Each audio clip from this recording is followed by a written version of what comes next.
दो शब्द है, पहले जीवन, दूसरा जीवन शैली। जीवन का अर्थ होता है कि हमारे जन्म से मृत्यु तक का जो समय होता है, 20 साल, 25 साल, 50 साल, 100 साल, उसको जीवन कहते हैं। और जेनेटिक इंजीनियरिंग ये कहती है कि where there is a shell there is a life. Life उसमें होगी, जीवन उसमें होगा जिसके अंदर शेल होगी। सेल के अंदर एक न्यूक्लियस होता है और उसके अंदर प्रोटोप्लाज्मा होता है, डीएनए होता है, आरएनए होता है और उसके अंदर जीन्स होते हैं।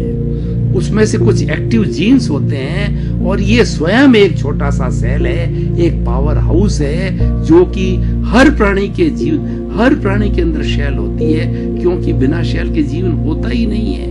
ये शेल सारी मिलकर के जीवन बनाते हैं और ये शेल प्रति क्षण मरती है, नई पैदा होती है और मरने और नए पैदा होने को ही जीवन कहते हैं। ये मरना बंद कर दे, पैदा होना बंद कर दे तो जीवन नहीं होता है, फिर तो राम नाम सत्य हो जाता है, जीवन नहीं मृत्यु हो जाती है। तो इसीलिए जीवन उसे कहा जाता है जिसके अंदर व्यक्ति मन से, वचन से और शरीर से है प्रवृत्ति करता रहता है, सोचता है और कुछ अच्छा बुरा जैसी उसकी संगत होती है, जैसा उसका ध्येय होता है, वैसा वो करता है। क्योंकि जीवन हर व्यक्ति जीता है, कोई व्यक्ति मरना नहीं चाहता।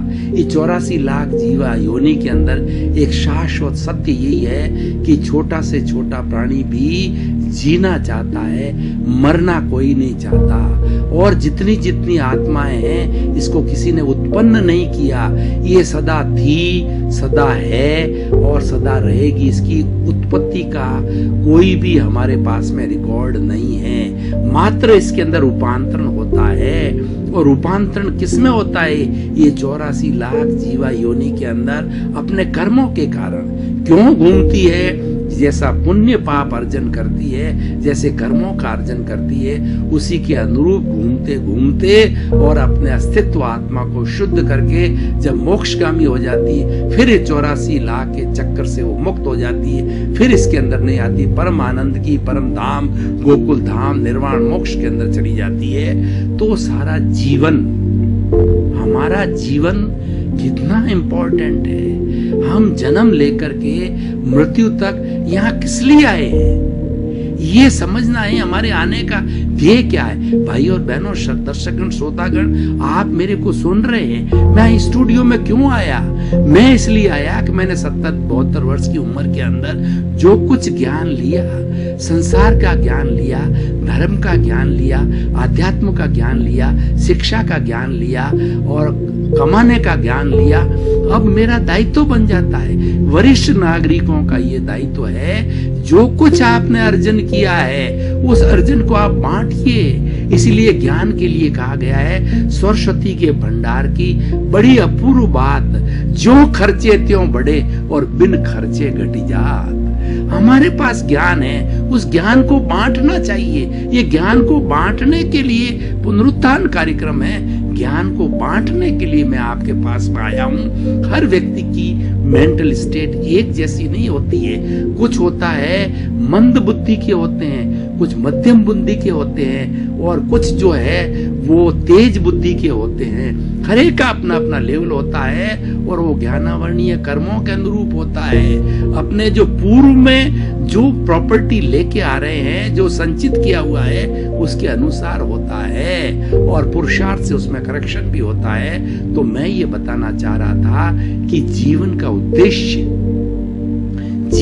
उद्देश्य ही है अच्छा जीवन जीना। अच्छा जीवन किसे कहते हैं? अच्छा जीवन, मैं एक शॉर्ट के अंदर आपको एक यूनिवर्सल ट्रुथ बात कहूं, एक सार्वभौम सत्य कहूं, तो त्रैकालिक सत्य कहूं, तो वो ये होता है, प्राप्त मन वचन काया से जगत के किसी भी प्राणी को किंचित मात्र भी मेरे द्वारा दुख न हो, दुख न हो, दुख न हो, ये सर्वोच्च अच्छा जीवन है। अगर आप किसी को दुख नहीं देते हैं, दुख के भाव ही नहीं रखते हैं कि मेरे वजह से, मेरे मन से, वचन से, काया से, करने से करवाने से, अनुमोदने से किसी भी प्राणी को जरा भी किंचित मात्र भी उसको जो है चोट न पहुंचे। ये सबसे बड़ा अच्छा जीवन है, वो सबसे अच्छा व्यक्ति है।